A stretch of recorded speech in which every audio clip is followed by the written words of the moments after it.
Hello friends, once again Rajesh sir here.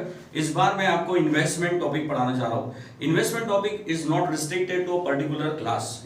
ये वाला जो टॉपिक है सीए वालों को भी है, ये वाला टॉपिक ग्रेजुएशन वालों को भी है। तो ये ओवरऑल यूनिवर्सल टॉपिक हम लोग बोल सकते हैं, जिनकी भी एग्जाम में होगा आज का वीडियो ये उनको काफी बेनिफिट देने वाला है इन्वेस्टमेंट चैप्टर को लेके, राइट। तो स्पेशली सीए के स्टूडेंट याद रखिए कि ये जो वीडियो है ये कॉन्सेप्चुअल फ्रेमवर्क के ऊपर मैं बना रहा हूं, जिसमें मैं आपको सिखाऊंगा what is investment, what is accounting of investment and why we do accounting. Second कुछ टर्म्स है, कॉन्सेप्ट्स है, जिसका मैं एक्सप्लेनेशन आपको इस वीडियो में अभी देने वाला हूं। तो कुछ देर के लिए इस वीडियो में मेरे साथ बने रहिए और देखते रहिए इन्वेस्टमेंट अकाउंटिंग, गॉट इट।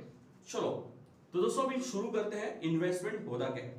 सबसे पहले इन्वेस्टमेंट को समझ लेते हैं without any additional discussion, to the point and right on the target, got it? What is investment? दोस्तों हम लोग क्या करते हैं? शेयर्स में पैसे लगाते हैं, प्लॉट में पैसे लगाते हैं, गोल्ड में लगाते हैं, सिल्वर में लगाते हैं। कुछ लोग अपने अपने तरीके से इन्वेस्टमेंट करते हैं। कोई एफडी में करता, कोई सर्टिफिकेट में करता। Everything is known as investment where you are investing your money to get some returns. लेकिन दोस्तों हम जो अकाउंटिंग सीख रहे हैं ना, हमारे सिलेबस का जो पार्ट है ना इन्वेस्टमेंट अकाउंटिंग का, वो किसको लेके है? तो आप लोगों ने फाइनेंशियल सिक्योरिटीज का नाम सुना होगा। फाइनेंशियल सिक्योरिटीज में क्या होता है? Bond, share, debenture and many kinds of certificates. तो बस उन्हीं फाइनेंशियल सिक्योरिटीज में जब हम इन्वेस्टमेंट करते हैं तो वो वाली इन्वेस्टमेंट की अकाउंटिंग हम अभी आज सीखने वाले हैं कि उसको अकाउंटिंग कैसे करें। अच्छा ठीक है, इसकी अकाउंटिंग क्यों करनी पड़ती है वो थोड़े से 1-2 मिनट के बाद मैं आपके साथ शेयर करता हूँ। फिलहाल इन्वेस्टमेंट आपको क्लियर करा दूँ। तो इन्वेस्टमेंट हम इसलिए करते हैं ताकि हम लोग अगर आज इन्वेस्ट करें 1 लाख रुपए तो उसकी वैल्यू डबल हो जाए, ट्रिपल हो जाए, या फिर उसके ऊपर अच्छा सा रिटर्न मिल जाए। That's why we do the investment. अच्छा ठीक है, इन्वेस्टमेंट करते हैं तो खरीदते हैं तो डेफिनेटली उसको बेचेंगे, तब जाके हम प्रॉफिट बुक कर पाएंगे। मतलब यहां पर आप ट्रांजेक्शन कर रहे हो इन्वेस्टमेंट को लेके, बाइंग एंड सेलिंग का, राइट। बाइंग एंड सेलिंग दोस्तों नोट करना मैंने वर्ड क्या बोला हुआ है। सुनाओ अब आते हैं पॉइंट पे कि ये जो चैप्टर हम जो सीख रहे हैं हमारे बिजनेस में क्यों सीख रहे हैं, यानी बिजनेस में इसकी अकाउंटिंग हम क्यों सीख रहे हैं। Why we do accounting for investment. Okay चलो दोस्तों, भी बहुत सारे बिजनेसमैन होते हैं, वो क्या करते हैं, बड़े बड़े बिजनेसमैन की बात करता हूँ, उनकी बैलेंस शीट जाके चेक कर लीजिएगा, उनके हर एक की बैलेंस शीट में आपको एक इन्वेस्टमेंट नाम का आइटम जरूर मिलेगा, राइट। तो ये लोग क्या करते हैं, अर्न कर लिया पैसा, अब इनको रिजर्व कर लिया पैसा, बैंक में भी रख दिया है, ओके। लेकिन ये लोग चाहते हैं कि वो पड़ा हुआ पैसा ग्रो करे और उसके ऊपर रिटर्न्स आते रहें।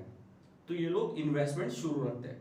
जैसे आपने रिसेंटली सुना होगा कि जियो कंपनी के अंदर में काफी XYZ कंपनी इन्वेस्ट कर रही है, जैसे कि फेसबुक वाले ने भी जियो कंपनी में इन्वेस्ट किया। और अभी सुबह सुबह मैंने एक कंपनी का नाम भूल गया, एक्चुअली मॉर्निंग में पढ़ा था, तो उस कंपनी ने 6,500 करोड़ उस कंपनी में इन्वेस्ट किया। इन्वेस्ट मतलब कैसे किए? क्या पैसे उनको मुकेश को दे दिए? नो दोस्तों, यहाँ पर पैसे इन्वेस्ट किए गए उनकी इक्विटी खरीद कर, यानी शेयर्स खरीद कर। तो यानी कि उस दूसरी कंपनी ने, जो बायर कंपनी है, उसने उसके शेयर्स खरीदे, इसका मतलब इन्वेस्टमेंट करी। तो ऐसे उन्होंने बहुत सारी छोटी बड़ी कंपनी में इन्वेस्ट करे होंगे। तो फिर उसके बाद ये स्टेक वो लोग बाद में बेच भी देते हैं, यानी कि एग्जिट कर लेते हैं उस कंपनी से, जिसका मतलब बाइंग एंड सेलिंग यहाँ पे हो रही है। तो दोस्तों बस यही हमारा आंसर है। और बिजनेस में हम इन्वेस्टमेंट अकाउंटिंग इसलिए ही सीख रहे हैं क्योंकि हमको हमारी इन्वेस्टमेंट का रिकॉर्ड रखना है, कितने खरीदे हैं, कितने बेचे हैं, और सबसे मोस्ट इंपॉर्टेंट जिसके लिए अकाउंटिंग होती है, रिजल्ट्स क्या आए खरीदने और बेचने के बाद। यानी इन्वेस्टमेंट कर बाइंग एंड सेलिंग करते वक्त कितना आपको प्रॉफिट और कितना आपको लॉस हुआ, ये भी कंपनी का एक मोटो होता है कैलकुलेट करने का और अकाउंटिंग करने का। What is sir? खरीदना है लिख देंगे, अकाउंट में एंट्री हो जाएंगी जर्नल बुक में, बेचना है लिख देंगे, जर्नल बुक में एंट्री कर लेंगे। लेकिन दोस्तों हम इन्वेस्टमेंट अकाउंटिंग क्यों कर रहे हैं? Just to know two things. The two things are very important in investment accounting. The one is what investment we have balance in hand. Suppose अगर मेरी 31 मार्च 31 मार्च को फाइनेंशियल ईयर क्लोज होते हैं तो मुझे अपनी बैलेंस शीट में बैलेंस इन्वेस्टमेंट शो करने हैं, और 365 डेज यानी कि फ्रॉम 1 अप्रैल टू 31 मार्च, इस पूरे 365 डेज में हमने जितने ट्रांजेक्शन्स करे होंगे बाइंग सेलिंग ऑफ इन्वेस्टमेंट, तो अफकोर्स हमको लास्ट डे को ये पता करना होता है कि हमारे पास कितने रुपए की इन्वेस्टमेंट बैलेंस है। क्योंकि हमको उसे बैलेंस शीट में एज एन एसेट डिस्क्लोज करना है, तो हमको हमारे बैलेंस इन्वेस्टमेंट को शो करना पड़ेगा।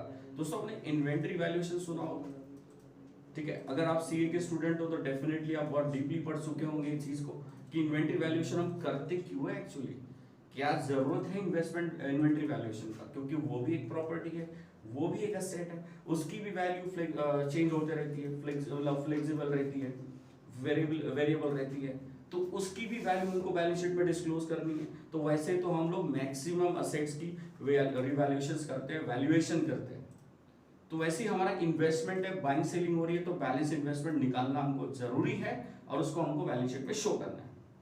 अच्छा ठीक है, ये था एक पर्पस इन्वेस्टमेंट अकाउंटिंग का। What is second purpose?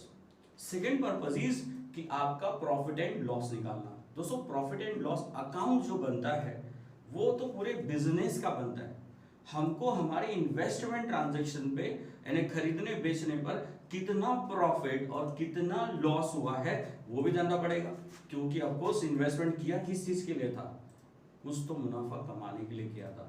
तो that firm want to know कि what amount of money they have earn on the investments. So this is what we do the accounting, that's the two main purposes of doing the accounting. इसके अलावा भी छोटे बड़े purpose accounting के हैं, जिसमें हम इंटरेस्ट कैलकुलेट कर लेते हैं, जिसमें हम लोग नई बाइंग आई तो उसको हम लोग रिकॉर्ड में डालने के लिए लिख देते हैं। There are the multiple purpose, but the primary two things are there, which is very important in investment accounting. The one is to calculate balance, and second is to find profit on the transaction. This is why we do the accounting. Now, how we do accounting? Got it? इसके ऊपर आने के पहले एक कुछ दो terms मैं clear कर देता हूँ, उसके बाद मैं आपको अकाउंटिंग में लेके जाता हूँ। अब इस चैप्टर के अंदर में अगर आपको अकाउंटिंग करनी है, सीखनी है, तो इसमें एक्स इंटरेस्ट और कम इंटरेस्ट करके दो टर्म्स होते हैं।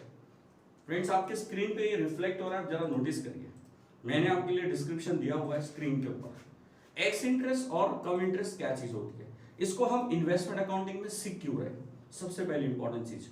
अच्छा ठीक है, इन्वेस्टमेंट अकाउंटिंग करते वक्त सबसे पहले नोटिफाई कर लो एक चीज को कि आप इक्विटी में इन्वेस्टमेंट अकाउंटिंग कर रहे हो, इक्विटी शेयर्स का, या फिर आप अदर फाइनेंशियल सिक्योरिटीज का कर रहे हो। अगर इक्विटी और प्रेफरेंस है तो डेफिनेटली उसमें डिविडेंड वाली बात होती है, और अगर other than equity and preference है, just like a debenture which is very most famous instrument I can say. Debenture is the most famous instrument जिसमें कंपनियां डील करती है, इन्वेस्ट करती है, खरीदती है, बेचती है, व्हाटएवर। तो डिबेंचर हो गया, बॉन्ड हो गया, and like kind of securities are there. There is no restrictions and limitation while doing the investment accounting that you must do accounting only for this security. It never. You can do investment accounting for any kind of security. But if you have to keep regard with कि what return you are receiving, either you are receiving dividend or receiving interest. अगर आपको dividend मिल रहा है तो we'll talk about ex dividend cum dividend. If you are receiving the interest over it, so we'll talk about ex interest cum interest. अब आप कुछ बच्चे जानने में बड़े क्यूरियस होंगे कि सर ये आप जो बोल रहे हैं एक्स इंटरेस्ट कम इंटरेस्ट होता क्या है, उसी के लिए तो मैं आपको इतना एक्सप्लेनेशन दे रहा हूँ। तो चलो देखते रहिए, सुनते रहिए मैं क्या बोल रहा हूँ। अब आते हैं दोस्तों what is mean by x interest and come interest. सबसे पहले हम लेते हैं एक्स इंटरेस्ट। अच्छा ठीक है, मैंने आपको बताया कि अकाउंटिंग है ना, कुछ नहीं है, ये सिर्फ खरीदने और बेचने के इर्द गिर्द घूमने वाली अकाउंटिंग है। Buying selling that's it. इस अकाउंटिंग में और कुछ नहीं है। लेकिन बाइंग एंड सेलिंग में एक छोटा सा एक एस्पेक्ट क्रिएट होता है, वो एस्पेक्ट क्या है, वही इंटरेस्ट वाला। चलो अब इसको समझने के लिए पहले एक थ्योरी आपको समझा देता हूँ, उसके बाद मैं आपको एक्स इंटरेस्ट और कम इंटरेस्ट पे लेके जाता हूँ। थ्योरी ऐसी है दोस्तों कि अगर मैं एज ए इन्वेस्टर किसी एक्स कंपनी का डिवेंचर खरीद लूं, तो वो अगर डिवेंचर मैं साल भर अगर होल्ड करके रख लूं, तो 1 अप्रैल को खरीदा मान लेते और 31 मार्च तक मेरे ही पास है डिवेंचर, तो उस पूरे 365 डेज के पीरियड में वो कंपनी मुझे इंटरेस्ट प्रोवाइड करती है, राइट, इंटरेस्ट ब्याज देती है। एक चीज और क्लियर कर लीजिए, आपका नॉलेज अधूरा नहीं रहना चाहिए, इसलिए बोल रहा हूँ। ओके, मेरे वीडियो में मैं कोई चीज नहीं छोड़ूंगा, मैं बोला टू द पॉइंट बात करूंगा, करेक्ट। तो एक चीज आप नॉलेज के लिए क्लियर कर लीजिए, यहाँ पर कंफ्यूजन हो सकता है, केओस क्रिएट हो सकता है, आप लोग बोल सकते हो कि सर ऐसा नहीं वैसा नहीं, क्या ऐसा नहीं वैसा नहीं। सुनिए, कंपनियां कुछ कंपनियां होती है ना डिबेंचर के ऊपर में साल में 2 बार इंटरेस्ट देती है, यानी 6 मंथली, मतलब 6 मंथली इंटरेस्ट, हाफ ईयरली जिसको हम लोग बोलते हैं। तो हाफ ईयरली इंटरेस्ट देते हैं, मतलब कि अगर मैं मार्च को 1 अप्रैल को अगर मेरी होल्डिंग थी, मतलब स्टार्टिंग से, अगर वो कंपनी सपोज अप्रैल से लेके हम लोग बोल सकते हैं अप्रैल मई जून सितंबर तक पकड़ लेते हैं, यानी 31 अक्टूबर,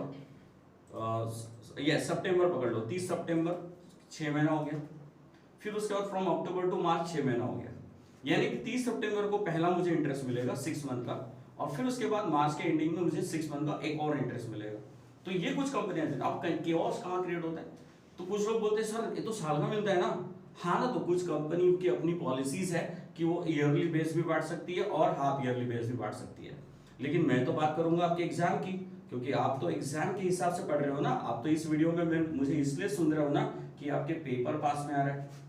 this is what will be we will be to the point over the debenture topic here and investment accounting specially.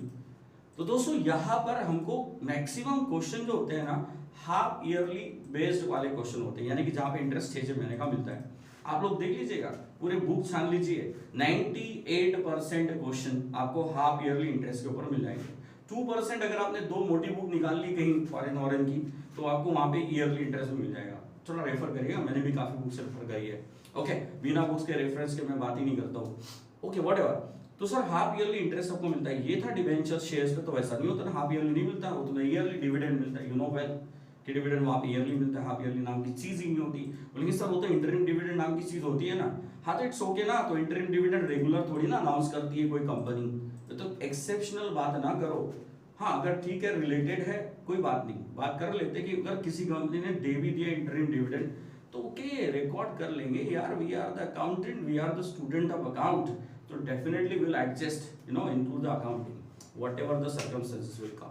Okay, तो डिबेंचर में मैंने बताया कि 6 महीने का मिलता है। अब आता हूं मैं पॉइंट पे कि एक्स इंटरेस्ट और कम इंटरेस्ट इस बात से कैसे रिलेटेड है, इसलिए मैंने पहले ये वाली बात आपके सामने रख दी।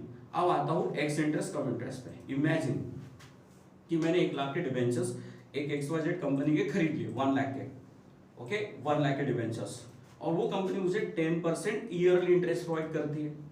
तो बताओ बेटा 6 महीने का इंटरेस्ट कितना हुआ? पहली बात तो साल का निकाल लो आप कि 1 लाख का 10% 10,000 होता है। व्हाट इट मतलब मुझे साल भर अगर मैंने उस डिबेंचर को होल्ड किया तो मुझे 10,000 का इंटरेस्ट मिलेगा। लेकिन 6 महीने के हिसाब से देखेंगे तो कितना मिलेगा? 5,000, और नेक्स्ट 6 महीने का कितना मिलेगा? 5,000। चलो ठीक है, कर लिया बात। ओके, अब 1 अप्रैल से अगर मैंने उसको लिया है तो सितंबर की 30 तारीख को मुझे 5,000 रुपए का इंटरेस्ट मिल जाना चाहिए। Got it? यस और नो? यस। आप ध्यान दीजिए मैंने क्या बोला, 6 महीने बाद मुझे कितने मिल जाने चाहिए बेटा? 5,000 रुपए मिल जाने चाहिए। Got it? 6 महीने बाद, क्योंकि 6 महीने का इंटरेस्ट 5,000 है। 1 लाख का 10% तो साल का 10,000 हो गया, 6 महीने का 5,000 हो गया। Got it? अच्छा ठीक है, आप बताना मुझे कि अगर मैंने वो डिबेंचर सपोज मान लेते 3 महीने बाद ही बेच दिए, यानी मैंने 1 अप्रैल को खरीदे थे, अप्रैल मई एंड जून की 30 तारीख, जून की 30 तारीख को मैंने एक आदमी को देखा, उसने मेरे को बोला कि मेरे को डिबेंचर बेचोगे क्या? मैंने अपॉर्चुनिटी देखी, वो मुझे अच्छा रेट दे रहा था, मैंने खरीदे थे 100 रुपए के, 100 रुपए पर डिबेंचर के रेट से। तो उसने मुझे बोला कि मैं आपको 105 रुपए दूंगा। It's okay. तो मैंने उसको बोला, यहाँ थोड़ा पॉज ले लीजिए और ध्यान से सुनिए, क्योंकि ये चीज अगर समझ गए ना तो समझ लीजिए इन्वेस्टमेंट अकाउंटिंग आपकी। राइट? तो दोस्तों देखो 105 रुपए रेट उससे मैंने बोला, तो हमारी कन्वर्सेशन क्या हुई? हमारी कन्वर्सेशन ये हुई कि मैंने उसको सीधा बोला, सर जी 105 रुपए जो है ना वो डिबेंचर की अमाउंट है और आपको मुझे इंटरेस्ट अलग से देना है। तो वो शॉक हो गया, भाई मैंने लोन तो उठाया नहीं तुमसे, तो बैच क्यों दूं? तो मैंने उसको सिंपल भाषा में समझा दिया। मैंने उसको क्या समझाया? मैंने बोला दोस्त 3 महीने मैंने होल्ड किया, उसके बाद मैं तुझे सोल्ड कर रहा हूं अभी, और अगर 3 महीने मैंने अपने पास और रख लिया होता तो मुझे 5,000 का इंटरेस्ट कंपनी दे देती। तो मैं 3 महीने बाद तुझे दे रहा हूं, 3 महीने बाद जब मैं तुझे दे रहा हूं तो जो 6 महीने के बाद यानी कि जून की 30 तारीख को, सॉरी जून की 30 नहीं, सितंबर की 30 तारीख को कंपनी तुझे 5,000 इंटरेस्ट देगी। अब कंपनी उसको 5,000 क्यों देगी सर जी? क्योंकि अब वो होल्डर बन जाएगा। और कंपनी का रूल है जो डिबेंचर होल्डर है उसी को इंटरेस्ट अलॉट होता है। तो कंपनी उसको 5,000 दे देगी 6 महीने का, तो भाई मैंने तो मेरा इंटरेस्ट तो चला गया ना, कौन से महीने का, वो 3 महीने का जितने पीरियड के लिए मैंने होल्ड किया था। Got it? April, May and June. तो मैं क्या बोलूंगा उसको कि भाई तू है ना मेरे को 2,500 रुपए का बैच अलग से दे दे। 105 रुपए तो सर्टिफिकेट का रेट हो गया, तो 105 रुपए सर्टिफिकेट का रेट हो गया, मुझे बैच अलग दे देना। 105 रुपए के अंदर तेरा इंटरेस्ट इंक्लूड नहीं है। तो भाई साहब ने बोला इट्स ओके, डन। आपकी बात भी सही है क्योंकि 6 महीने के बाद मुझे तो 5,000 मिल ही जाएंगे, तो आप अभी 2,500 आपके रख लीजिए जो 3 महीने पीरियड आपने होल्ड किए थे डिवेंचर को। तो दोस्तों ये जो डील हुआ ना मेरा, ये डील के जो अंदर 105 रुपए की जो प्राइस थी ना, इस प्राइस को बोलते हैं एक्स इंटरेस्ट प्राइस। इसको बोलते हैं एक्स इंटरेस्ट क्योंकि इसके प्राइस के अंदर इंटरेस्ट इंक्लूड नहीं है। ओके, यस, समझ में आ रहा है आपको? अगर कुछ ना समझे तो कमेंट बॉक्स आपके लिए बना हुआ है, बिंदास कमेंट करिए, डोंट वरी। Got it? तो दोस्तों भी आते हैं नेक्स्ट। अब कम इंटरेस्ट सिखा देता हूं, इसी ट्रांजेक्शन को पकड़ लीजिए, यही एग्जाम्पल, यही कैलकुलेशन, यही अमाउंट। ओके, अब मैंने भाई को बोला 105 रुपए तो मुझे दे देना, लेकिन मान ले मैंने बोला ब्याज तेरे को अलग से देना पड़ेगा, तो वो आर्ग्यू करने लग गया, डिबेट करने लग गया और मुझे मतलब बार्गेनिंग करने लग गया। बोले सर 105 रुपए ऑलरेडी मैं आपको ज्यादा दे रहा हूँ सर, एक काम करिए ना सर 105 रुपए रख लीजिए, इसमें बैच सब पकड़ लीजिए आप। उसने मुझे ऐसा बोला, तो मैंने भी थोड़ा सा बोला कि इट्स ओके यार, एडजस्ट कर लेते, कोई बात नहीं। तो 105 रुपए दे दे, मैं समझ जाऊंगा कि इस 105 के अंदर तेरा बैच और तेरा डिवेंचर दोनों का अमाउंट कवर। तो दोस्तों अब इस बार मेरी जो डीलिंग हुई ना 105 रुपए के रेट पे, उसके अंदर मेरा 2,500 का यानी कि 3 महीने का मेरा बैच जो होल्डिंग पीरियड का इंटरेस्ट था मेरा, वो उस 105 में इंक्लूड है। तो दोस्तों अब इस 105 को क्या बोलेंगे आप? Cum interest price. क्या बोलेंगे इसको?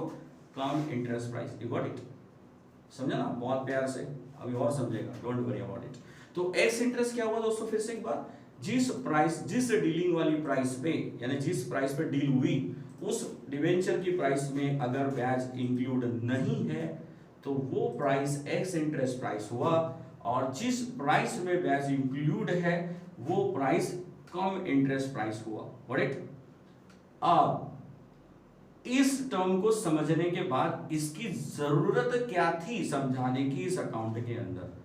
चलो जरूरत की बात करते हैं कि हम लोगों ने ये क्यों एक्स इंटरेस्ट और कम इंटरेस्ट क्या नाटक है सर? इस नाटक को आप अच्छे से समझाइए कि समझे क्यों ये टर्म आई क्यों। तो हम क्या कर रहे हैं? अकाउंटिंग सीख रहे हैं। हम कौन है? अकाउंटेंट है। चलो आपको एक सिंपल, आगे बढ़ने के पहले एक लाइन समझा देता हूं, तो शायद आप भी मुझसे एग्री करोगे और आपको ये अकाउंटिंग कॉन्सेप्ट भी समझ जाएगी। चलो मैं आपको एक सिंपल पूछ रहा हूं, इन्वेस्टमेंट की अमाउंट और इंटरेस्ट की अमाउंट, अकाउंट में दोनों अमाउंट का क्या मतलब है? एक है कैपिटल अमाउंट और एक है रेवेन्यू वाली। Interest is a regular item and investment value is a asset and capital item. तो हमारे अकाउंट में ना दोस्तों दोनों के अकाउंट्स अलग बनते हैं, दोनों का हिसाब अलग रखते हैं। Got it? नहीं समझा? फिर से समझा दूं कि अगर मैं कोई सपोज असेट खरीद रहा हूं और उस असेट को खरीदते वक्त या बेचते वक्त कोई ऐसा एलिमेंट जो रेवेन्यू नेचर का है, जो रेगुलर बेस का है, जो रिकरिंग नेचर का है, उसको सेपरेट रिकॉर्ड करते हैं। Got it? जैसे हम दुकान में गुड्स खरीद के लाते हैं 1 लाख रुपए की, तो उसको लाने के लिए जो कैरेज लगता है ना फ्रेंड्स, मशीन नहीं बोला मैंने, गुड्स बोला, थोड़ा नोटिस करिएगा। तो गुड्स जो खरीदते हैं ना 1 लाख रुपए की, तो goods as a stock consider होता है और उसका carriage as an expenditure consider होता है, जिसको हम कैरेज इनवर्ड बोलते हैं।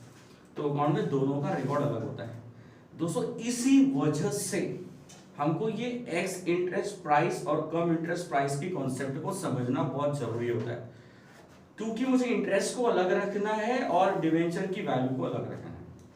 हमारा जो इन्वेस्टमेंट अकाउंट बनेगा, जो मैं अभी आपको आधे 1 मिनट के बाद बताने वाला हूं कि कैसे बनता है, तो उसके अंदर मैं आपको दिखाऊंगा कि हम अलग अलग कॉलम बनाते हैं, एक इन्वेस्टमेंट वैल्यू के लिए और एक बनाते हैं इंटरेस्ट वैल्यू के लिए।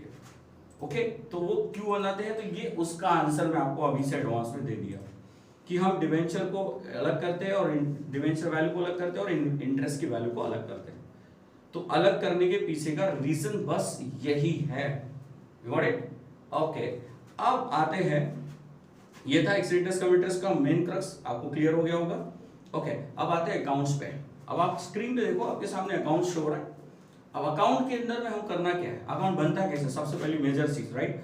तो बताते कैसे है, थोड़ी देर में वो भी डिस्कस हो जाएगा। बस कुछ मिनट के लिए बने रहिए इस वीडियो में, मैं आपका ज्यादा समय नहीं लूंगा। I know your time is most valuable time, that's why I will be the point of the investment accounting.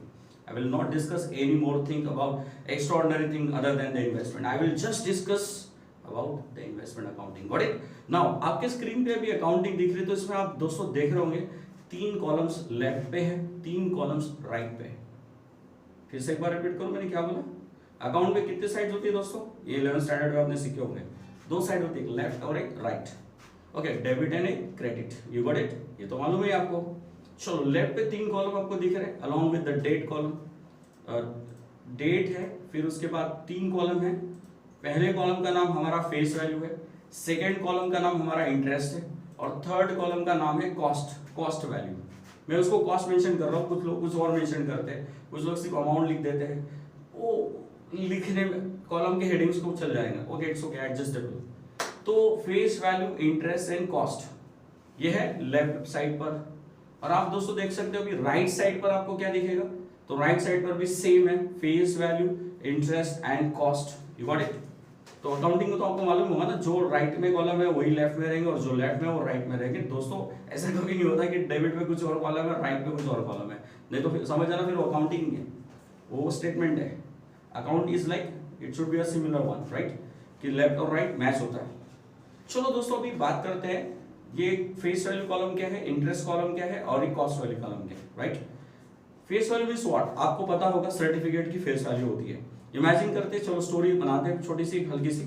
मैंने एक आदमी से 1000 डिबेंचर ले लिए, एक डिबेंचर का वैल्यू 100 रुपए है, तो ये उसका ओरिजिनल वैल्यू फेस वैल्यू। मेरी डीलिंग कुछ और रेट पे हुई है, फेस वैल्यू तो 100 ही है ना, तो 1000 debenture into 100, 1 lakh is my face value. तो I will mention in face value column कितने रुपए के ओरिजिनल वैल्यू डिबेंचर की है। अच्छा ठीक है, मैंने उसी 1000 डिबेंचर को कितने में खरीदा बेटा, 105 रुपए में खरीदा। तो 1000 डिबेंचर मैंने जब 105 में लिया, तो 1000 इंटू 105 कितना हो गया, 1,05,000 हो गया। ये होगा डिबेंचर का कॉस्ट। अब पॉइंट इज व्हाट, कि आपकी डीलिंग में एक्स इंटरेस्ट कम इंटरेस्ट कैसा डिसाइड हुआ, कि अगर 1,05,000 के अंदर अगर इंटरेस्ट इंक्लूड है ना, तो I will exclude the interest value from that 1,05,000। अगर वो एक्स इंटरेस्ट है ना, मतलब उसमें इंटरेस्ट इंक्लूड नहीं है, तो ये 1,05,000 है ना बेटा, मैं कॉस्ट कॉलम में लिख दूंगा, जो आपके सामने डिस्क्लोज हो रहा है। तो कॉस्ट कॉलम में 1,05,000 लिख दूंगा। फिर बचा इंटरेस्ट, अगर मैंने अलग से लिया था, तो इंटरेस्ट आप कैसे भी लो ना, अलग से लो, कंबाइन लो, मिक्स करके लो, जैसा भी, कम इंटरेस्ट, एक्स इंटरेस्ट, इंटरेस्ट तो आएगा इंटरेस्ट कॉलम में। तो हो गया दोस्तों, फेस वैल्यू क्या होती है, सर्टिफिकेट का ओरिजिनल वैल्यू, जो प्रिंटेड वैल्यू होती है on the face of the certificate, that is we say face value. और जिसमें आपकी डीलिंग हो गई थी, that is we say cost price. But do remember always कि उस कॉस्ट अमाउंट में इंटरेस्ट इंक्लूड है या नहीं। अगर इंक्लूड है तो उसको एक्सक्लूड कर दो, अगर इंक्लूड नहीं है तो ये तो हमारे लिए और अच्छी बात है, तो हमको वही चाहिए। तो हमने कॉस्ट वैल्यू को उठा के कॉस्ट में डाल देना है, इंटरेस्ट को उठा के इंटरेस्ट में डाल देना, दैट्स इट। ये है 3 कॉलम का मतलब। डेट का मतलब क्या दोस्तों, डेट का मतलब बस ये है कि कौन सी डेट को आपने ट्रांजेक्शन किया और रिकॉर्ड कर दो। कुछ बातें ना मैं 11th स्टैंडर्ड वाली कर रहा हूँ, मुझे मालूम है कि आप लोगों को बोले सर ये तो हम कॉमन, ये तो हमको मालूम है। फिर भी दोस्तों कुछ न्यू यूजर्स होते हैं, कुछ नए बच्चे होते हैं जो साइंस से पढ़कर इसमें आए होते हैं, तो उनको नहीं समझता है, इसलिए उनको बताना इंपॉर्टेंट है, इसलिए मैं डिस्कस करूंगा। तो डेट इज व्हाट, कौन से डेट को आपने खरीदा, कौन से डेट को बेचा, आपको उसको डेट रिकॉर्ड करना है, दैट्स इट। ओके, चलो अब आते हैं how we do accounting of investment. अब हम लोगों ने फॉर्मेट बनाया हुआ, उस फॉर्मेट में एंट्री कैसे आती है, रिकॉर्ड कैसे होती है entry, that is also important.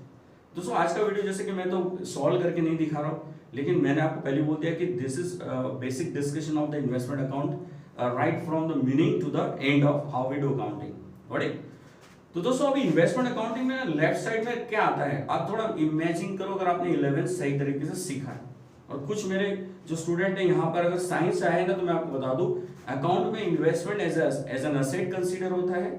तो आने वाला इन्वेस्टमेंट डेबिट करना है, लेफ्ट साइड पर लिखना है, और जाने वाला इन्वेस्टमेंट जिसको हम बेच रहे हैं उसको राइट साइड पे लिखना है, दैट्स इट, बस इतना याद रखो।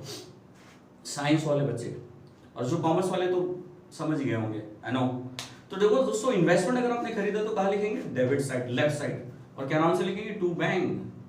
कुछ लोग सोचते हैं, कुछ लोग क्वेश्चन भी क्रॉस करते रहते हैं, कुछ रहते हैं क्रिटिक्स क्रॉस करने वाले, तो क्रॉस सबको क्वेश्चन रेस होते हैं अपने अपने एंगल से, अपने अपने लोग दिमाग से लोग सोचते हैं।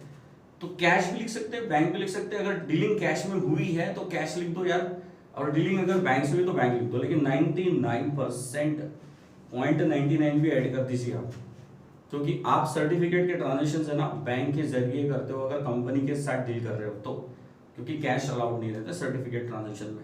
इंडिविजुअली कर रहे हो ना, एक person to person may be it happens in cash, तो दैट्स व्हाई कैश के चांसेस है ना 0.01% का रहता है, और बैंक का ट्रांजेक्शन 99.99% का रहता है। तो हम लोग बैंक लिखेंगे, टू बैंक, डेबिट साइड पे खरीदा है तो। अच्छा, खरीदा है, टू बैंक लिख दिया, डेट डाल दी, और उसके बाद उसका फेस वैल्यू लिख दीजिए, उसका इंटरेस्ट लिख दीजिए, और उसका कॉस्ट वैल्यू लिख दीजिए, जो मैंने अभी जस्ट आपको लास्ट मिनट में समझाया था। तो ये है डेबिट साइड पे खरीदने पर। दोस्तों बेचने पर कहाँ लिखेंगे आप, अगर सोल्ड किया तो मैंने क्या सिखाया था, सोल्ड किया तो जा रहा है मतलब कहाँ लिखते हैं अकाउंट में, credit, credit what goes out, asset है। और खरीदा तो कहाँ लिखते हैं बेटा, डेबिट साइड पे। बेचा तो कहाँ लिखते हैं बेटा, क्रेडिट साइड पे। क्रेडिट साइड पे बेचा है तो फिर से वही बाय बैंक लगा देना। इस बार साइंस वालों यहाँ पे क्रेडिट लिखते हो, बाय लगाते हैं। ये अकाउंट का हमारा ट्रेडिशन है, काफी समय से चलता है, जिसको हम परंपरा बोलते हैं। ओके, तो बाय बैंक लिख देना है। ओके, मैं आपको समझा दूंगा कि आ जाना मेरे 11th स्टैंडर्ड की वीडियो में, तो मैं आपको टू और बाय का एग्जैक्ट मतलब भी समझा दूंगा। अभी फिलहाल तो आप बस याद रखिए कि क्रेडिट पे लिखना है तो बाय लगाना है। तो बाय लिख देना है बैंक, और फिर वही फेस वैल्यू, कितने रुपए के ओरिजिनल शेयर आपने डिबेंचर बेचे, ब्याज यानी इंटरेस्ट क्या था, और फेस वैल्यू कॉस्ट वैल्यू क्या थी वो डाल दो। तो ये हो गया बाइंग, ये हो गया सेलिंग। तो दोस्तों इन्वेस्टमेंट अकाउंटिंग में ऐसे 4-5 बार परचेसिंग आ सकता है, 2-3 बार सेलिंग आ सकता है। तो बाइंग आया बार बार लिख दो, सेलिंग आया लिख दो, राइट। इसके अलावा इसमें एक और खूबसूरत चीज है, एक नहीं वैसे 3-4 है, वो भी मैं डिस्कस कर लूंगा थोड़ी देर में, लेकिन एक सबसे खूबसूरत चीज है जिसको हम बोलते हैं कि बाइंग एंड सेलिंग के अलावा भी इंटरेस्ट भी मिलता है और पेड होता है। बोलेंगे सर अभी तो आपने लिख दिया। तो दोस्तों at the time of buying and this one at the time of selling, and I am talking about the interest of जो 6 महीने के बाद मिलता है बाइंग एंड सेलिंग ट्रांजेक्शन के बाद। मैंने उस बंदे को कब सर्टिफिकेट बेचे थे, जून को, और इंटरेस्ट कब मिलने वाला था, 30 सितंबर को। तो दोस्तों अगर सपोज यही सर्टिफिकेट अगर मैंने खरीदे हैं, और मैंने अगर सपोज किसी से जून को खरीदे हैं, तो मेरी इंटरेस्ट की डीलिंग तो 3 महीने की वहां पे हो गई उसके साथ, लेकिन 3 महीने बाद जब सितंबर को मैंने सर्टिफिकेट खरीदे, सॉरी होल्ड करके रखे थे, तो सितंबर को जो मुझे इंटरेस्ट मिलेगा ना, वहां तो मैंने बाइंग सेलिंग करी नहीं, तो मुझे तो 30 सितंबर को इंटरेस्ट तो मिलेगा ना, तो कहाँ लिखूंगा, इन्वेस्टमेंट अकाउंट जो आपके सामने दिख रहा है वहां लिखूंगा। अब पॉइंट है कहाँ लिखेंगे, डेबिट क्रेडिट, यू नो। फिर से मेरे साइंस वाले दोस्तों, कॉमर्स वालों को तो टेंशन नहीं है, कॉमर्स वाले समझ गए होंगे, वो बोल भी दिए होंगे उन्होंने कहाँ लिखना है। तो दोस्तों कहाँ लिखना है, इंटरेस्ट क्रेडिट पे लिखना है, क्योंकि मुझे मिल रहा है। क्रेडिट इनकम का रूल याद करो, नॉमिनल अकाउंट का rule, credit all incomes and gains. तो इंटरेस्ट अगर आपको मिलता है तो उसको क्रेडिट साइड पे डालते हैं। अगर मैं दे रहा होता है इंटरेस्ट तो मैं डेफिनेटली डेबिट साइड पे लिखता। अच्छा ठीक है, क्या नाम से लिखेंगे इसको, इंटरेस्ट वाले। इसमें मिल गया ना आपको, तो माय बैंक, पेड किया ना तो बैंक। जो ट्रांजेक्शन आपने कैश मोड पर कर दिया या फिर रियल मोड पर आपने कर दिया, तो समझो ना बैंक लिख देना है, दैट्स इट। और ये पूरे चैप्टर में बैंक ही बैंक है, डेबिट क्रेडिट बैंक ही बैंक है, और कुछ नहीं है, गॉट इट। तो दोस्तों ये था इंटरेस्ट के बारे में। अच्छा ठीक है, इंटरेस्ट जो 6 महीने का निकलेगा ना, वो कैसे निकलेगा, जितनी होल्डिंग आपके पास उस डेट को है। अगर आप 30 सितंबर को निकाल रहे हो ना, तो 30 सितंबर को पहले आप अपनी होल्डिंग चेक कर लो कि आपने खरीदे 1000 शेयर थे, 500 बचे हैं, तो 500 सर्टिफिकेट पे इंटरेस्ट कैलकुलेट होगा। तो just remember while calculating interest you must know the holding of you, exactly what holding you have. If you have XYZ holding, so on that XYZ you will calculate the interest for 6 months and you will write into account. Got it? Yes. इसके अलावा बस दोस्तों अभी ये last minute मेरा discussion है कुछ छोटा सा, इसके अलावा नहीं तो अधूरा रह जाएगा मेरा वीडियो, क्योंकि सीए के भी स्टूडेंट इस वीडियो को देख रहे होंगे, बैठे होंगे, तो उनके हिसाब से बात कर लूं, क्योंकि कुछ क्वेश्चंस उनको भी इस पॉइंट पे ज्यादा आते हैं। ये ग्रेजुएशन लेवल पे क्वेश्चन यूजुअली नहीं पूछते, लेकिन सीए लेवल पे डेफिनेटली क्वेश्चंस आते हैं। I am talking about bonus shares and right shares. अगर आप शेयर्स में डील कर रहे हो तो bonus shares and right share वाले जैसे भी एस्पेक्ट्स होते हैं जो हमारे इन्वेस्टमेंट अकाउंटिंग में हम रिकॉर्ड करते हैं। अच्छा ठीक है, मैं बोनस शेयर के बारे में पूछना चाहता हूँ। कॉमर्स के बच्चे होंगे, आप सबको मालूम है फ्री ऑफ कॉस्ट कंपनी से आपको बोनस शेयर मिलते हैं। मैं 1000 शेयर का होल्डर था, XYZ कंपनी ने बोनस अनाउंस कर दिया। लेट्स सपोज जियो ने बोनस अनाउंस किया, जियो भी रिसेंटली राइट शेयर्स भी इशू कर रही है। तो उन्होंने बोनस शेयर इशू कर दिया, मतलब मैंने उनको पैसे नहीं दिया, already I was a holder of that company, तो मैंने उनको कुछ पे नहीं किया, उनसे मैंने सिर्फ सर्टिफिकेट लिया, उनको सर्टिफिकेट मिल गए 10,000 के। तो मैंने कहाँ लिखना है और क्या नाम से लिखना है, पैसे तो गए नहीं, तो लेकिन अकाउंट में तो दिखाना पड़ेगा ना मेरे पास शेयर्स आए हैं, तो मैंने डेबिट पे डाल देना है, डेबिट व्हाट कम्स इन, और फेस वाले में लिख देना इतने रुपए के सर्टिफिकेट मेरे पास आ गए। इंटरेस्ट शेयर्स में इंटरेस्ट कैलकुलेट नहीं होता, डिविडेंड बोनस शेयर पे तुरंत जिस वक्त बोनस मिल रहा है उस वक्त डिविडेंड भी नहीं मिलता, तो इंटरेस्ट एंड डिविडेंड का कॉलम बीच में ब्लैंक छोड़ दो। उसके बाद what about cost, cost dash मार दो, क्योंकि बोनस शेयर है फ्री में मिले तो कॉस्ट में कैसे आएगा, पैसे तो गए नहीं है। टू बैंक इसलिए भी नहीं लिखा हम लोगों ने क्योंकि पैसे गए नहीं है, तो टू बोनस लिख देना, that's it, bonus shares. Got it. What about right shares sir, right shares का टर्म काफी अच्छा है, इसमें दो टाइप की अकाउंटिंग होती है, लेकिन इसके बारे में बोल दूं, राइट शेयर्स वो आपको डिस्काउंटेड रेट्स पे कंपनी देती है, तो आपको खरीदने पड़ते हैं। सपोज मार्केट में रेट चल रहा है 200, आपको कंपनी ऑफर करेगी 120, 130, 140 या 150, तो आप अगर अपने राइट शेयर्स खरीद रहे हो, लुक एट, अगर मैं सपोज मैं राइट शेयर का एक छोटा सा एग्जांपल देता हूं, कभी इसका डिटेल वीडियो भी बनाएंगे सर, हर कांसेप्ट है ना डिटेल होती है सर, इसके रूल्स रेगुलेशन भी डिटेल है सर। अब अकाउंट सीख रहे हैं तो अकाउंट के हिसाब से बात करता हूं without wasting your important time. Okay, now listen, अगर आपके पास मैं अगर 1000 शेयर का होल्डर हूं और कंपनी ने प्रपोर्शन डिक्लेयर किया 2:1, इसका मतलब मुझे 1000 शेयर पे 500 शेयर्स का खरीदने का राइट मिल गया है। उन्होंने मुझे ऑफर किया, वो एग्जिस्टिंग शेयर्स को होल्डर्स को बेचते हैं, तो उन्होंने एज एग्जिस्टिंग शेयर होल्डर मुझे ऑफर कर दिया, नए शेयर होल्डर नहीं बना रही हो, जो ऑलरेडी एग्जिस्टिंग शेयर होल्डर्स है ना उनको ऑफर होता है वो, तो उन्होंने रेशो डिक्लेयर कर दिया 2:1, यानी कि 1000 वालों को 500 शेयर मिलेंगे। तो भाई मेरे को उन्होंने पूछा आप खरीदना चाहते हो, आपको 200 का शेयर 150 में मिल रहा है, तो जबरदस्ती नहीं है दोस्तों, खरीद भी सकता हूँ और नहीं भी खरीद सकता हूँ, मैं मेरा राइट डिसमिस भी कर सकता हूँ या री अनाउंस भी कर सकता हूँ। ये री अनाउंस और डिसमिस भी समझाता हूँ। पहले मान लेते हैं हमने खरीद लिया 150 के रेट से, मैंने 500 शेयर ले लिए, तो कहाँ लिखूं, डेबिट साइड पे आए ना शेयर्स, साइंस वाले मेरे फ्रेंड्स यू नो, तो डेबिट साइड पे लिखेंगे ना टू बैंक, क्योंकि खरीदा है, पैसे गए हैं 150 के रेट से, और कितने शेयर्स पे, 500 शेयर्स पे। ओके, ये है मैंने डेबिट पे लिख दिया। दोस्तों व्हाट अबाउट राइट्स, अगर आपने 150 शेयर नहीं खरीदा, डिसमिस कर दिया, तो इट्स ओके, कंपनी देखते बैठेगी, फिर और शेयर्स जिसको डिस्पोज ऑफ करने हो कर देगी। लेकिन आपने कंपनी को बोला कि I want to renounce my right, मतलब क्या होता है मालूम, कि 150 शेयर का जो आपको कोटा, 500 शेयर का जो आपको कोटा मिला था ना कि आप खरीद लो, आपके लिए 500 शेयर है, तो फिर आपने क्या बोल दिया, मेरे को नहीं खरीदना है, ये शेयर मैं मेरे फ्रेंड को बेच रहा हूँ, मतलब मेरे फ्रेंड को मैं इसके राइट दे देता हूँ, वो खरीद लेगा, and he must also be a existing share holder of the company, तो I renounce my right by the name of my friend. तो मैंने क्या बोला उसको, मेरे को कंपनी 150 में ऑफर करी, तो एक काम करिए, मैं तो वैसे भी नहीं खरीद रहा हूँ, तो ये 500 शेयर रख ले, तू मेरे को 50 रुपए दे देना एक शेयर पे, तू राइट खरीद ले, राइट बेच रहा हूँ मैं अपने राइट। ओके, तो दोस्तों इसको बोलते हैं राइट सोल्ड करना, मतलब मैंने शेयर खरीदे नहीं, लेकिन मैं अपने राइट्स सोल्ड कर रहा हूँ, क्योंकि वो तो मेरे नाम से रिजर्व थे ना शेयर्स, दैट्स व्हाई। ओके, तो मतलब 500 शेयर्स मैंने 50 के रेट से बेचा, अब कहाँ लिखूंगा, बेचा है मैंने, पैसा आया है मेरा, गॉट इट, तो मैं लिखूंगा क्रेडिट साइड पर। बोलेंगे सर आपने तो बेचे नहीं सर, तो फिर आप क्रेडिट पे क्यों लिखे, मतलब खरीदे नहीं थे सर, आए नहीं तो गए कैसे। मैंने क्या बोला, सर मैंने राइट बेचा, ओके, जो राइट्स मिले थे, आप मुझे भी क्रेडिट पे क्यों लिख रहे हैं ना, उसका कॉन्सेप्ट थोड़ा ध्यान से सुनो। आपको जिन भी टीचर्स में बेचारों ने सिखाया होगा, अगर अच्छा सिखाया तो सही है, अगर गलत सिखाया तो I am really sorry, but लेकिन मैं कोशिश कर रहा हूँ सिखाने की। अगर आपको इसमें कुछ गलत लगे तो जरूर कमेंट बॉक्स में लिखिए, गलत चलेगा सही चलेगा, जो लिखना है लिखिए, लेकिन लिखिए। ओके, और आप इसको क्रॉस वेरीफाई भी करें, क्योंकि यहाँ पे बहुत लोगों का कॉन्सेप्ट फेल हो जाता है। राइट शेयर्स को क्रेडिट पे क्यों लिखते सर, मैं आपको बताता हूँ। मेरे को राइट शेयर्स क्यों मिले थे, क्योंकि मैंने 1000 शेयर उस कंपनी से खरीदे थे, तो मैंने मान लेते 1 लाख में वो शेयर्स मैंने खरीदे थे इनिशियली, तो उस कंपनी ने कुछ पीरियड बाद मुझे राइट शेयर्स दे दिए, तो मैंने राइट शेयर्स ना खरीदते हुए मैंने राइट्स को बेच दिया। तो दोस्तों इमेजिन द फिगर कि यहाँ मुझे मेरी इन्वेस्टमेंट की वजह से थोड़ा बहुत गेन हो जा रहा है, वो 1000 शेयर के बदले में मेरे को राइट शेयर्स ऑफर हुए थे, तो राइट शेयर्स को राइट को बेचकर मैंने थोड़ा पैसा कमा लिया। तो इससे क्या होगा, मेरी जो 1 लाख की इन्वेस्टमेंट थी ना वो मेरी रिड्यूस हो जाएगी दोस्तों। अगर 1 लाख के शेयर्स मैंने खरीदे थे तो 10,000 में अगर मैंने राइट्स किसी को बेचे हैं तो 1 लाख रुपए रिड्यूस होके कितने हो जाएंगे, 90।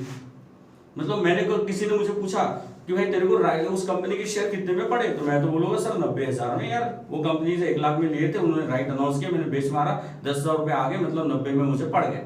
लेकिन दोस्तों ये बात तो थियोरेटिकली ठीक लगती है ना बोलने में, अकाउंट में कैसे करेंगे आप? पहले तो आपने 1 लाख की एंट्री मार चुके हो ना अकाउंट्स में जब आपने शेयर खरीदे थे। व्हाट इट, आप क्या करेंगे, आप 10,000 की गेन हो रही है ना, तो 1 लाख में से 10 लेस करने हैं ना, तो अकाउंट में डेबिट में से अगर लेस करना है ना तो क्रेडिट करते हैं। That's why we do this accounting। किसी ने अगर ऐसा आपको बोला ना credit all incomes and gain, समझ आ रहा है मैं क्या बोलना चाहता हूं? किसी ने अगर आपको ऐसा बोला ना credit all incomes and gains, तो दोस्तों बस उसके मुंह पर आगे आप समझ गए हो। आई एम सॉरी टू से, बट ये बोलेंगे वर्ड क्यों यूज कर रहे हैं, होते हैं कुछ टीचर्स रॉन्ग करते हैं, रॉन्ग डिस्कस करते हैं, कॉन्सेप्चुअली रॉन्ग होता है। मैं रॉन्ग हूं तो आप वीडियो पे डेफिनेटली कमेंट डालिए, I will reply your comment. Here we are not crediting the rights just because it's income no doubt, but it is reducing my capital cost of the investment। और उसको reduce करने के लिए account में opposite effect लेते हैं, उसको काट कर 1 लाख को 90 नहीं करते अकाउंट्स में, उसको काटना है तो उसको अपोजिट इफेक्ट देके उसको रिड्यूस कर देते, and on that basis we do the accounting like this, okay, and it looks proper, and then you will get the balance of investment like your 90,000। it will show at the end by the 90,000, not by the 1 lakh, because you have gained something from that investment, and it will reduce your cost and you will show, you will get that balance of 90,000 in that book। okay, this is what we do like this। दोस्तों एक छोटा सा concept है, इस video को मैं लंबा नहीं खींचना चाहता हूँ, इस वजह से एक कॉन्सेप्ट में स्किप कर रहा हूँ। मैं नेक्स्ट वीडियो में आके कॉन्सेप्ट जरूर आपके साथ डिस्कस करूंगा। एक प्री एक्विजिशन डिविडेंड नाम की चीज होती है, प्री एक्विजिशन डिविडेंड और एक post acquisition dividend investment accounting में होता है। ये वाला टर्म मैं आपके साथ नेक्स्ट वीडियो में डिस्कस करूंगा, क्योंकि इसको डिस्कस करने के लिए मुझे और एक्स्ट्रा 10 मिनट्स लगेंगे, तो लेकिन आई प्रॉमिस क्वेश्चन के साथ मैं इसको डिस्कस करूंगा। सो दोस्तों मिलते हैं नेक्स्ट वीडियो में नेक्स्ट टॉपिक के साथ। Thank you from Rajesh sir. अगर आप लोगों ने स्टडी वॉलेट, याद रखिए नाम, स्टडी वॉलेट डाउनलोड नहीं किया है तो डाउनलोड कर लीजिए। It's all about the commerce hub, you know, so that's what, download कर लीजिए। it is useful for the 9th standard, 10th standard, graduation, 11th, 12th, BCom, BBA, CA, CS, MBA, and NET set, and every people they can come here and can access the information as per their syllabus। so thank you from Rajesh sir, मिलते हैं next video में।